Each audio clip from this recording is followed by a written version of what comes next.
우리 한 목소리로 같이 읽도록 하겠습니다. 함께 읽겠습니다. 시작. 여호와의 영이 회중 가운데에서 레위 사람 야하시엘에게 임하셨으니 그는 아삽 자손 mat단야의 현손이요 여이엘의 증손이요 브나야의 손자요 스가랴의 아들이더라. 야하시엘이 이르되 온 유다와 예루살렘 주민과 여호사밧 왕이여 들을지어다. 여호와께서 이같이 너희에게 말씀하시기를 너희는 이 큰 무리로 말미암아 두려워하거나 놀라지 말라. 이 전쟁은 너희에게 속한 것이 아니요 하나님께 속한 것이니라. 내일 너희는 그들에게로 내려가라. 그들이 시스 고개로 올라올 때에 너희가 골짜기 어기 여로엘 들 앞에서 그들을 만나려니와 이 전쟁에는 너희가 싸울 것이 없나니 대열을 이루고 서서 너희와 함께한 여호와가 구원하는 것을 보라. 유다와 예루살렘아 너희는 두려워하지 말며 놀라지 말고 내일 그들을 맞서 나가라. 여호와가 너희와 함께하리라 하셨느니라. 아멘. 우리는 살아가면서 많은 위기 상황과 또 문제를 만나게 됩니다. 무엇을 먹을까, 입을까, 마실까 하는 가장 기본적인 그런 삶의 문제부터 시작해서 또 사람과 사람 사이의 문제, 또 갑자기 상상하지 못했던 그런 어려움을 당하게 된다든지, 또 사고가 난다든지, 또 우리의 몸이 갑자기 안 좋아진다든지 다양한 위기와 문제를 겪고 삽니다. 근데 그런 문제들이 갑자기 우리 가운데 닥쳐올 때 우리는 힘들어하고 또 괴로워하게 되죠. 정말 중요한 것은 그런 눈에 보이는 위기 상황과 문제들은 사실은 진짜 문제가 아닐 수도 있다라고 하는 것입니다. 눈앞에 이 문제가 굉장히 크게 느껴져서 이 문제만 보이기 때문에 이것이 가장 우리를 힘들게 하는 문제라고 생각하지만 사실은 진짜 문제는 눈에 보이는 이 밖에 있는 것이 아니라 눈에 보이지 않는 우리 안에 있는 경우가 더 많다고 하는 것입니다. 우리 안에 있는 진짜 문제가, 우리 안에 있는 진짜 본질이 진짜 문제이고 위기 상황인 경우가 많다라고 하는 거죠.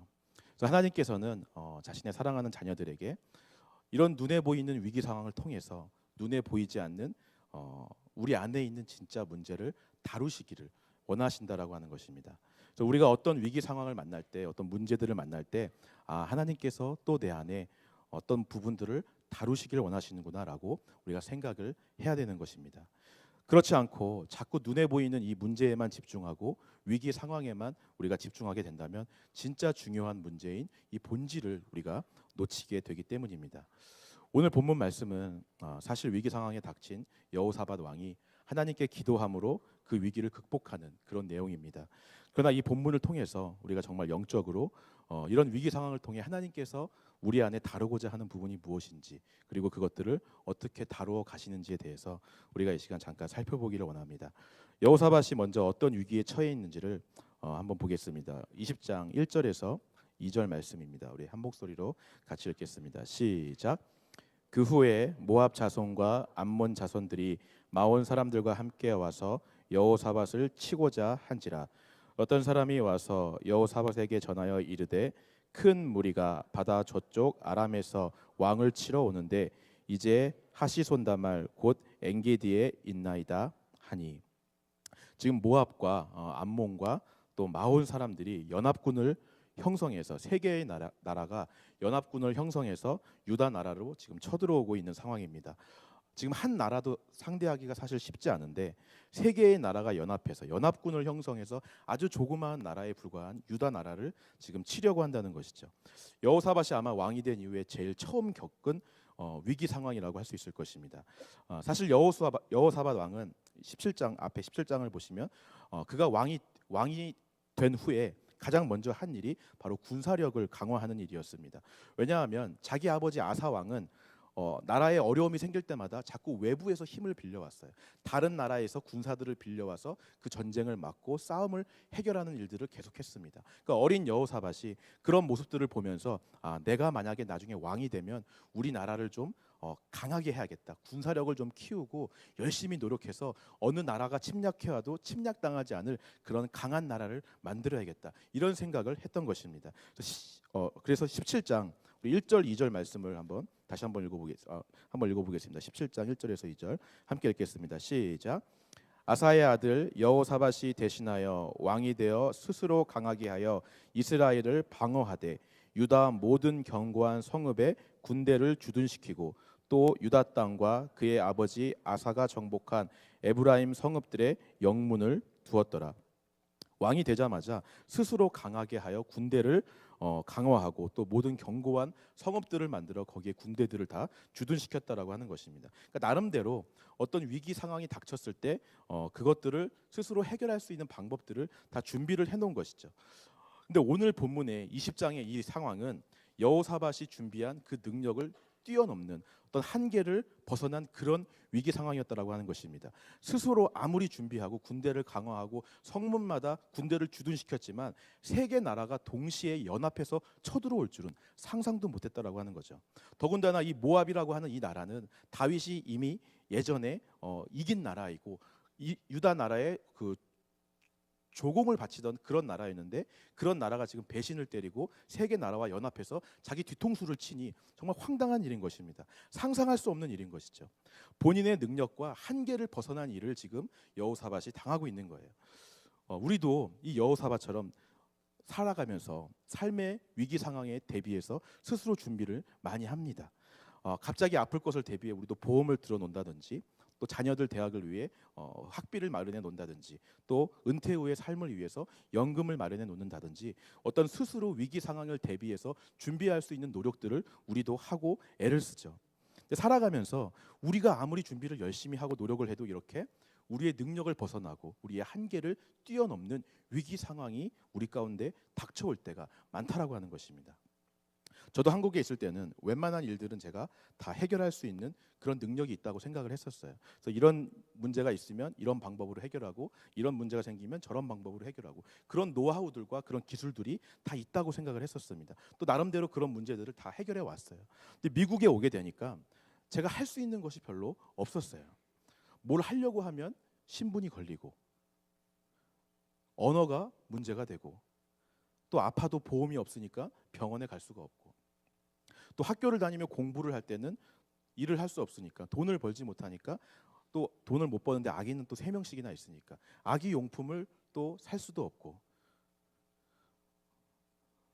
지금이 아니라 예전의 이야기를 하는 것입니다. 지금은 잘 먹고 잘 살고 있습니다. 예, 지금 이 모습을 보면 알고 계시죠?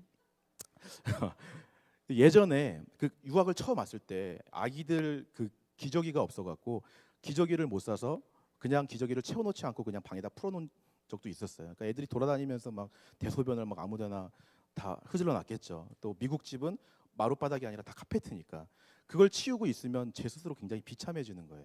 내가 여기까지 와서 지금 뭐 하고 있는 건가? 그러면서 내 힘과 내 능력과 내 한계를 벗어난 이런 문제들을 내가 어떻게 해결하지? 이런 걸 어떻게 할 수가 있나? 이런 되게 비참한 일들을 경험들을 제가 했다라고 하는 것입니다. 우리가 살아가면서 반드시 누구나 이런 위기 상황을 만나게 돼요. 하나님께서는 그런 위기 상황 앞에서 우리가 좌절하고 실망만 하기를 원치는 않으신다라고 하는 거예요. 우리 안에 이런 눈에 보이는 위기 상황을 통해서 눈에 보이지 않는 우리 안에 어떠한 부분들을 하나님께서 다루고 싶기를 원하시는 것입니다. 뭘 다루기를 원하실까요? 그것이 무엇일까요? 오늘 여호사밧이 하나님 앞에 한 행동을 통해서 그것이 무엇인지를 우리가 생각해 볼 수 있어요. 다시 본문 우리 3절 말씀 20장 3절 말씀을 한번 읽어보겠습니다. 같이 읽겠습니다. 자, 시작. 여호사밧이 두려워하여 여호와께로 낯을 향하여 간구하고 온 유다 백성에게 금식하라 공포하매. 여호사밧이 두려워하여서 여호와께 낯을 향하여 간구했다고 나오고 있습니다. 여호사밧은 일단 이 상황을 스스로 해결하기 위해 했던 그 모든 노력들을 다 멈추었습니다. 그 이전에는 스스로 강화하기 위해 군사들을 주둔시키고 성벽을 강화하고 이렇게 했는데 이제 그런 모든 노력들은 다 멈추고 백성들에게는 그저 금식하라 명령하고 자기는 하나님께 낯을 향하여 기도하기 시작했다라고 하는 것이죠. 이것만 보면 아니 당연히 어려운 상황이니까 당연히 하나님께 도와달라고 기도할 수 있지라고 생각할 수 있습니다. 하지만 여기서 하나님께 낯을 향하여 간구한다라고 하는 이 표현은 단순히 어려운 문제를 해결해 주세요라고 하는 기도의 의미보다 더 깊은 의미를 가지고 있는 단어이고 표현인 것입니다. 왜냐하면 우리 인간은 본질적으로 하나님을 향해서 낯을 들고 기도할 수 없는 존재이기 때문에 그래요. 창세기 3장에 보면 아담과 하와가 선악과를 따먹은 이후에 하나님의 낯을 피해서 도망했다라고 나오고 있습니다. 하나님께 범죄한 이후 죄가 이 안에 들어온 그 순간부터 사람은 감히 하나님을 향하여 낯을 들 수 없고 하나님께 기도할 수 없는 존재가 되어버렸다라고 하는 거예요. 가인과 아벨에서도 가인이 하나님께 불순종하는 제사를 드린 이후에 하나님께서 가인에게 이렇게 말씀하십니다. 너희가 선을 행할 능력이 없으니 낯을 들지 못하는구나. 우리 가운데 죄가 있고 불순종함이 있고 내가 주인됨이 있다면 하나님께 얼굴을 들지 못하고 하나님의 낯을 피하게 되는 것입니다. 요나도 마찬가지입니다. 하나님의 낯을 피하여 도망갔다라고 성경에 나오고 있습니다. 하나님께 어떤 내 안에 해결되지 않은 이 본질적인 죄의 문제가 있다면, 불순종의 문제가 있다면, 그리고 하나님이 주인됨이 아니라 내가 주인 되어서 어떤 내 스스로 뭔가 해보려고 하는 시도들이 여전히 내 안에 있다면 우리는 절대로 우리의 얼굴을 하나님께로 향하여 기도할 수 없다라고 하는 거예요. 문제와 위기 상황이 닥칠 때 하나님께 낯을 향하여 기도할 수 없으니 우리는 우리의 힘과 노력으로 자꾸 이거를 해결하려고 하는 것입니다. 아담과 하와는 숲을 속에 숨고 나뭇잎으로 자기 옷을 만들어 입었어요. 가인은 하나님의 낯을 피해 애녹성을 만들고 하나님 없이도 잘 먹고 잘 사는 세상을 만들어 갔죠. 요나는 하나님의 낯을 피해 배를 타고 바다로 도망갔습니다. 내가 하나님께 불순종하고 이 안에 죄가 있고 내가 주인됨이 여전히 있다면 우리는 절대로 하나님 앞에 나아갈 수 없고 낯을 향하여 기도할 수 없다라고 하는 거예요. 그렇기 때문에 오늘 이 여호사밧의 기도는 굉장한 의미가 있는 것입니다. 하나님께 낯을 향하여 여호사밧이 기도했다라고 하는 것은 이제부터 여호사밧이 눈에 보이는 이런 문제들을 해결해 달라고 기도하는 것이 아니라 눈에 보이지 않는 내 안에 불순종함이 있다면, 내 안에 죄가 있다면, 하나님 기뻐하시지 않는 이 모습들이 있다면 이 본질적인 문제를 주님 내가 해결받기 원합니다 라고 고백하는 그 기도가 여호와께 낯을 향하여 하는 바로 그 기도였다라고 하는 것입니다. 자, 그렇다면 하나님께서 동일하게 우리 안에 이런 눈에 보이는 위기 상황들을 통해서 우리 안에 다루고자 하시는 그 진짜 문제는 무엇인가요? 우리 안에 눈에 보이는 이런 위기 상황들을 통해서 눈에 보이지 않는 우리 안에 다루고자 하시는 그 부분들, 여호사밧과 마찬가지로 우리 안에 있는 불순종의 문제예요. 죄의 문제인 것입니다. 하나님 기뻐하시지 않는 내가 주인 되어서 여전히 내 뜻대로 살아가려고 하는 그 죄의 문제를 하나님은 다루고 싶어 하신다라고 하는 것입니다. 사실 여호사밧 왕이 좋은 왕이었습니다. 유다 왕 중에 몇 안 되는 왕 중에 정말 좋은 왕 중에 한 명이었어요. 성전을 개혁하고 아세라 목상들을 파괴하는 일들을 개혁하는 일들을 했던 사람이 바로 여호사밧 왕이었습니다. 그러나 유다의 왕이 여호사밧이었는데 그때 북이스라엘의 왕이 아합이라는 왕이었습니다. 이 아합이라는 왕과 정치적인 목적을 위해 좀 평화를 위해 혼인 관계를 맺게 됩니다. 뭐 왕이니까 당연히 평화를 위해서 그렇게 할 수 있지라고 생각하지만 이 아합이라는 왕은 이스라엘 역사상 정말 한 획을 그은 가장 나쁜 놈이잖아요. 우리가 잘 아는 정말 너무나 악한 왕이고 너무나 악한 짓을 많이 한 백성들로 하여금 하나님을 떠나게 하고 바알과 아세라를 숭배하게 만든 그 악한 왕이 바로 아합 왕이었다고 하는 거예요. 근데 이 아합 왕과 정치적인 목적으로 결혼을 하고 그리고 한 가정이 되어서 팔은 안으로 굽는다고 아합 왕이 어떤 나쁜 짓을 하면 눈 감아주게 되고 아합 왕의 편을 들게 되고 자꾸만 죄와 타협하는 일들을 여호사밧이 저질렀다라고 하는 것입니다. 19장 2절에 선지자 예후가 이 여호사밧에 대해서 이렇게 예언합니다. 19장 2절 말씀 한번 같이 읽어볼까요? 19장 같이 읽겠습니다. 시작. 하나니의 아들 선견자 예후가 나가서 여호사밧 왕을 맞아 이르되 왕이 악한 자를 돕고 여호와를 미워하는 자들을 사랑하는 것이 옳으니이까 그러므로 여호와께로부터 진노하심이 왕에게 임하리이다. 악한 자인 아합을 사랑하고 그를 도왔어요. 여호와께서 미워하시는 자를 돕고 그 죄와 타협했다라고 하는 것입니다. 여호와의 진노가 오늘 임한 것이 20장에 있는 바로 이 세 개 나라가 연합해서 쳐들어오는 그 일이었다라고 하는 것입니다. 오늘 하나님께서는 여호사밧에게 이런 눈앞에 닥친 눈에 보이는 이런 위기 상황을 통해서 사실은 여호사밧 안에 있는 하나님을 떠나서 죄와 타협했던 그 부분들, 불순종한 부분들, 하나님을 멀리하고 죄를 사랑했던 그 부분들을 사실은 다루시기를 원하셨다라고 하는 것입니다. 제가 한국에 있을 때 굉장히 존경하는 집사님이 한 분 계셨는데 이 집사님의 삶은요 정말 매일매일이 자기의 한계와 자기의 능력을 뛰어넘는 위기 상황의 연속인 삶이었어요.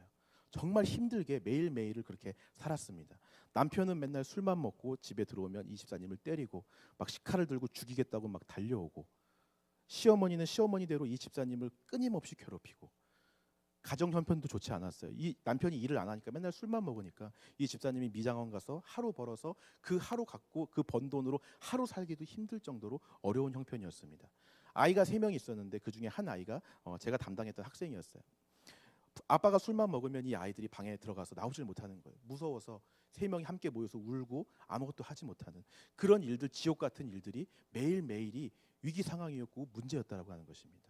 이 집사님이 하나님 앞에 정말 열심히 기도했어요. 이 문제를 해결해 달라고, 이 위기 상황을 좀 극복하게 해달라고 정말 매일같이 새벽 기도와 모든 예배 때마다 나와서 간절하게 기도했습니다. 하나님, 제발 이 상황에서 벗어나게 해주세요. 제발 저 남편 좀 바뀌게 해주세요. 제발 저 시어머니 좀 달라지게 해주세요. 왜 나만 이런 상황을 겪어야 됩니까? 왜 나만 이런 어려운 상황 가운데 있어야 됩니까? 제발 좀 해결해 주세요. 하나님이 응답해 주시지 않는 거예요. 별다른 반응이 없으세요. 하나님께서는 눈에 보이는 이런 어려운 위기 상황을 통해서 사실은 이 집사님 가운데 안에 있는 본질적인 문제를 다루시기를 원하셨다라고 하는 것입니다. 많은 시간이 흘렀어요. 많은 시간이 지나고 이 집사님이 마침내 말씀을 보고 묵상하고 예배하는 가운데 자기의 본질을 처음 보게 되었습니다. 말씀이 이 안에 들어와서 집사님을 다 끄집어내서 낱낱이 비추는 거예요. 말씀의 빛이 다 들어와서 이 집사님 안에 있는 본질을 이 집사님이 볼 수 있도록 해주는 거예요. 깜짝 놀랐어요. 자기 안에 이렇게 더러운 것이 있었다니, 내 안에 내 본질이 이렇게 악하다니, 내가 얼마나 저 남편을 다양한 방법으로 죽이려고 잔인하게 살인하고 마음속으로 수십 번도 더 죽였던 그런 악함이 자기 안에 있음을 본 거예요. 시어머니를 매일같이 미워하고 저주했던 그 악한 본성이 자기 안에 있음을 본 거예요. 내 안에 더 악함이 있구나. 내 안에 악이 있구나. 저 사람들과 다를 게 없구나. 아니, 오히려 더 악한 사람이구나 내가. 그 본질을 처음으로 마주하게 되었다라고 하는 것입니다. 그때부터 이 집사님의 기도가 바뀌는 거예요. 지금 남편이 때리고 칼 들고 죽이려고 하는 게 눈에 보이는 이 문제가 중요한 게 아니에요. 그때까지는 눈에 보이는 이 문제만 해결해 달라고 기도했었는데 이젠 기도가 바뀌었어요. 이 안에 있는 문제 해결해 달라고 기도하기 시작하는 거예요. 하나님, 이게 더 큰일입니다. 이 본질, 내 안에 죄가 해결되지 않으면 아무것도 안 됩니다. 매일같이 하나님 앞에 나가서 이 본질 붙잡고 이 죄 해결해 달라고 갈급하게 기도하고 간구하게 되는 거예요. 정말 이 마음 중심에서 내 본질을 정확하게 보고 하나님 앞에 이 본질을, 이 본질적인 문제를 해결해 달라고 기도하는 기도가 바로 여호와께 낯을 향하여 하는 기도라고 하는 것입니다. 사실 눈에 보이는 이런 상황들을 가지고 기도하는 것은 예수님 믿지 않는 사람들도 얼마든지 할 수 있는 기도예요. 몸이 아프면 낫게 해주세요. 배고프면 먹을 거 주세요. 사업이 성공하게 해주세요. 내 자녀가 좋은 대학 가게 해주세요. 이런 기도들은 이 안에 예수님이 없는 사람들도 할 수 있는 기도예요. 사실 이런 기도들은 우리가 내 뜻대로 응답되지 않아도 우린 감사할 수 있습니다. 하나님이 뜻이 아니면, 하나님이 내가 사업 성공하는 걸 원치 않으시면 감사할 수 있잖아요. 그게 하나님 뜻이니까. 내가 원하는 대로 꼭 되지 않아도 이런 기도들은 내가 하나님 뜻대로 되면 감사할 수 있는 기도들인 거예요. 하지만 여호와께 낯을 향하여 하는 기도, 이 본질적인 문제를 놓고 하는 이 기도는 오늘 해결되지 않으면 절대로 안 되는 문제인 것입니다. 내 안에 있는 이 죄의 문제는 하나님께서 해결해 주지 않으면 죽고 사는 문제인 거예요. 천국과 지옥이 결정되는 문제인 것입니다. 반드시 주님 앞에 나아가 목숨 걸고 해결해야 되는 기도가 바로 이 본질적인 문제의 기도라고 하는 거예요. 그렇기 때문에 이 낯을 향하여 하는 기도는 예수를 믿지 않는 사람은 할 수 없어요. 내 안에 성령이 들어와서 눈에 보이는 이 문제보다 눈에 보이지 않는 이 안에 있는 문제가 더 중요하다라고 알려주시는 사람들만이 할 수 있는 기도가 바로 하나님께 낯을 향하여 하는 기도인 걸 여러분 믿으시기 바랍니다. 오늘 이 기도를 하시는 여러분들이 되시기를 주님의 이름으로 축원합니다. 제가 이렇게 이야기하면요, 어떤 사람들은 이제 어떤 분들은 이렇게 이야기합니다. 목사님, 뭐 자꾸 이렇게 죄를 해결해 달라고 기도를 하라 그래요. 난 매일같이 회개에 기도하는데 주기도문에도 우리 죄를 사하여 주옵시고 기도하고 밥 먹을 때도 기도하고 오늘 죄 지은 거 다 고백하고 내가 회개 기도하는데 왜 자꾸 이 죄를 자꾸 해결해 달라고, 이 본질적인 문제를 해결해 달라고 기도하라고 자꾸 이렇게 얘기를 하세요. 나 매일 기도하고 있어요. 우리가 정말 여호와께 낯을 향하여 기도하고 있는 것인지 아니면 그저 죄를 고백하는 이 기도의 수준인지를 구분할 수 있습니다.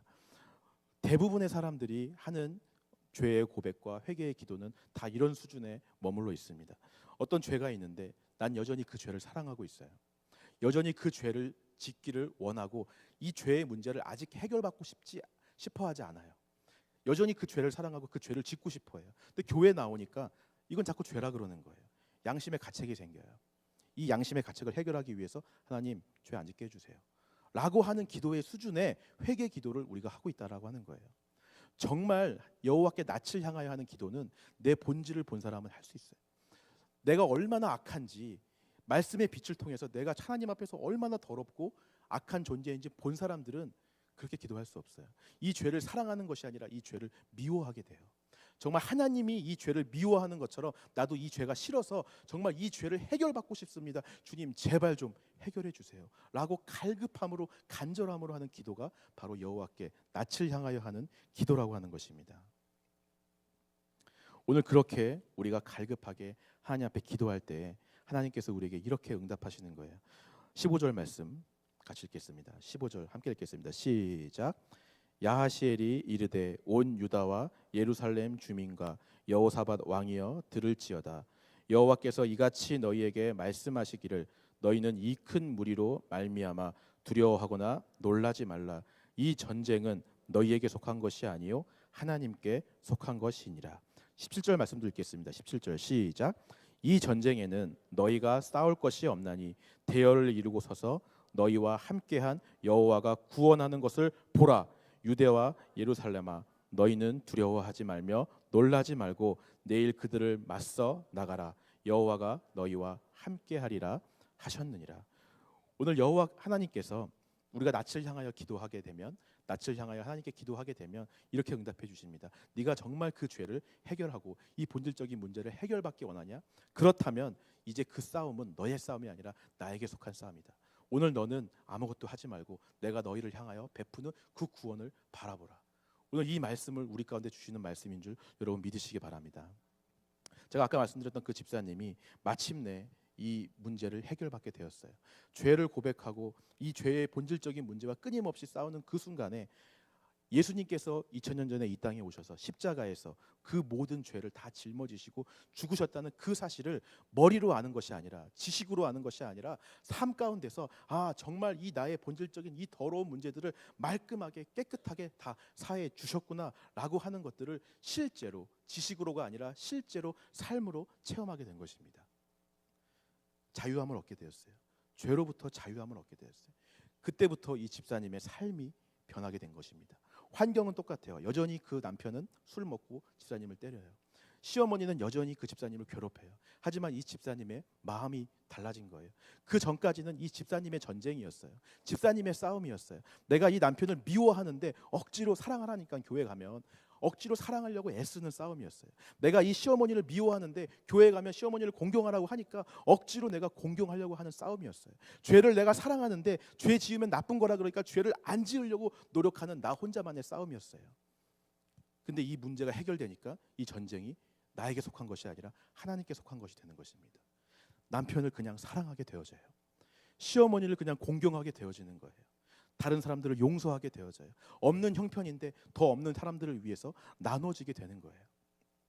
여전히 삶은 힘들고 어렵지만 이 집사님의 마음은 하나님께서 오늘 그 집사님을 향해서 베푸신 그 구원을 매일같이 바라보고 경험하는 은혜의 삶으로 바뀌게 되었다라고 하는 것입니다. 여러분 그 삶을 여러분 경험해보고 싶지 않으십니까?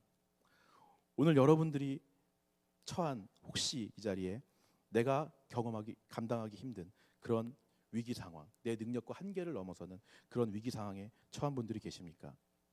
사실 그런 문제는 진짜 문제가 아닐 수도 있습니다. 하나님께서는 그 문제들을 통해서 눈에 보이는 그 문제들을 통해서 사실은 여러분들 안에 있는 본질적인 문제를 다루시기를 원하실 수 있어요. 그래서 그런 위기 상황은 하나님께서 여러분들에게 낯을 향하여 구하라는 사인이라는 것을 여러분들이 기억하셨으면 좋겠습니다. 오늘 그 사인을 들으셨을 때 여호사밧 왕처럼 하던 모든 것들을 중단하고 여호와께 낯을 향하여 내 본질을 들고 나가서 하나님 이 문제 해결받기 원합니다. 하나님께서 오늘 내 안에 다루시고자 하는 죄가 무엇입니까? 보여주십시오. 교만함입니까? 음란함입니까? 남을 시기하는 것입니까? 미워하는 것입니까? 어떤 죄든지 오늘 다루고자 하시는 죄들이 있다면 낱낱이 다 드러나게 하시고 하나님 앞에 해결받게 하여 주시옵소서. 이게 가장 중요합니다. 그렇게 낯을 향하여 기도하기 시작할 때 오늘 하나님께서 하시는 이 말씀, 이제부터 그 전쟁은 너에게 속한 것이 아니라 나에게 속한 것이다. 오늘 내가 너에게 베푸는 그 구원을 바라보라. 이 삶을 매일같이 경험하시는 여러분들이 되시기를 주님의 이름으로 축원합니다. 우리 함께 찬양하며 이 시간 주님 앞에 나아갔으면 좋겠습니다. 우리 하나님은 우리의 피난처가 되시니라는 이 찬양을 고백하면서 오늘 하나님께서 우리에게 베푸시는 그 구원을 바라봤으면 좋겠고, 전쟁이 우리에게 속한 것이 아니라 하나님께 속한 것임을 고백하면서 이 찬양을 하나님 앞에 올려드렸으면 좋겠습니다.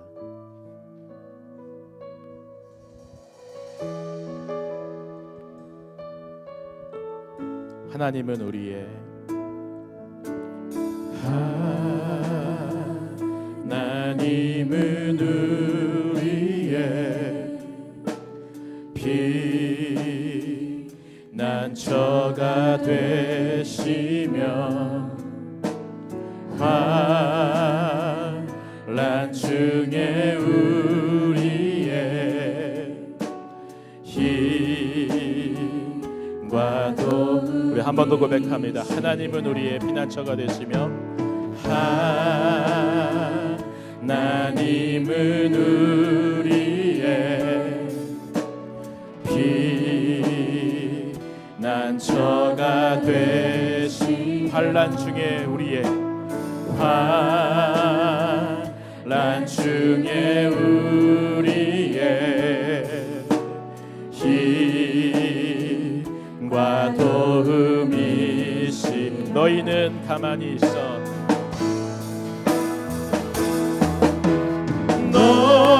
너희는 가만히 있어 주가 하나님 되말지어다 영광과 세계 가운데 주가 높임을 받은 우리 한 번 더 고백합니다. 하나님은 우리의 하나님은 우리 피난처가 되십니다. 피난처가 돼 환난 중에 우리의 환난